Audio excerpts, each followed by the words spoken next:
এভাবেই মোবাইলের স্ক্রিনে অপলক চোখে ছেলের ছবির দিকে তাকিয়ে থাকেন বাবা মা। তারপর হাউমাউ করে কান্না করেন যে যার মতো। যখন তখন ছেলে হারানো বাবা মায়ের শোকে শোকাচ্ছন্ন পুরো গ্রাম।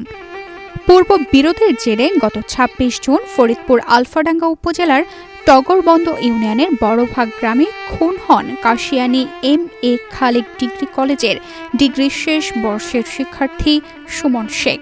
এভাবেই কোটি কোটি মানুষের ঘরে দেশ জুড়ে ফ্রিজ একটাই, ওয়ালটন। ওই মোটরসাইকেল গাছ ফেলাইয়ে আরে কুবাইয়ে মারাই, পুকুরের মধ্যে ফেলাইতে কুবাইয়ে। কি করতেছে প্রশাসন? আজ 11টা দিন হয়ে গেল, আমার ভাইটাকে পরীক্ষাটা দিতে দিল না, আমার ভাইটাকে মেরে ফেললো। কলেজ ছাত্র সুমন শেখ হত্যার ঘটনায় ১৭ জনকে আসামি করে মামলা দায়ের করা হয়। মামলার এখন পর্যন্ত একজনকে গ্রেফতার করলেও বাকিরা রয়ে গেছে ধরা ছোঁয়ার বাইরে। সুমন শেখের স্বজনদের দাবি, অভিযুক্তদের অনেকেই প্রকাশ্যে ঘুরে বেড়ালেও পুলিশ তাদের আটক করছে না। কে বা কারা লুট করে নিচ্ছে ব্যক্তিগত আমরা জানি না। একটা গ্রাম যখন মার্ডার হয়ে যায় তখন বিভিন্ন লোকের সুযোগ সুবিধা পায়, তাদেরও লোক আছে এই গ্রামে, তাদেরই লোক আমরা ৫-৬ জন ধরছি, প্রশাসনের কাছে দেয়া ছিল।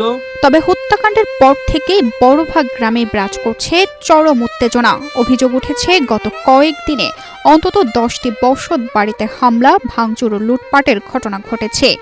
এসব হামলার শিকার হয়েছে মামলার আসামিদের স্বজনরা।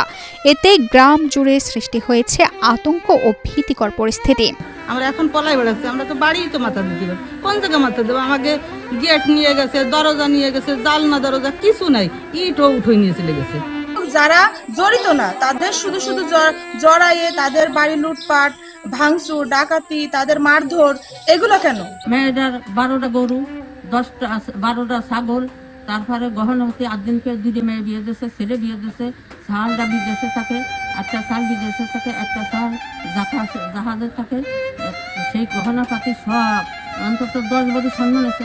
আমারও 10 ভরি, ওরও 10 ভরি, আর ওরও অন্তত 150-200 মন ধান পায়। সব লুটপাট করে ঘর বাড়ি বিটির আসতি ধানকে ঘর বাড়ি কি করেছে কাইতে কাইতে। তবে পুলিশের দাবি, হত্যাকাণ্ডে জড়িতদের গ্রেফতারে অভিযান অব্যাহত রয়েছে। একই সঙ্গে বসত বাড়িতে হামলা, ভাঙচুর ও লুটপাটের ঘটনায় কেউ জড়িয়ে থাকলে অভিযোগের ভিত্তিতে তাদের বিরুদ্ধেও আইনগত ব্যবস্থা নেওয়া হবে। যারা এই ঘটনার সাথে সম্পৃক্ত না, তাদের যদি কেউ কোনো ক্ষতি করে তাহলে তারা আইনের আশ্রয় নিতে পারে।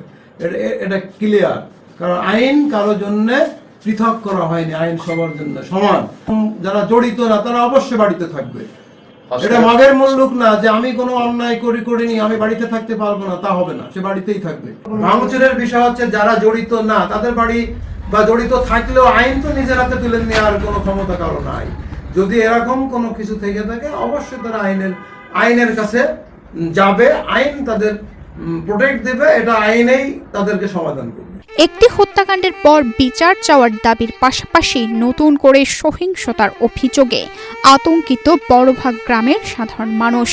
নিরীহ কেউ যাতে হয়রানির শিকার না হন এবং প্রকৃত অপরাধীরা দ্রুত আইনের আওতায় আসেন, এমনটাই প্রত্যাশা এলাকাবাসীর দাবি, পরিস্থিতি স্বাভাবিক করতে দ্রুত কার্যকর পদক্ষেপ নিক আইন শৃঙ্খলা বাহিনী, প্রশাসন।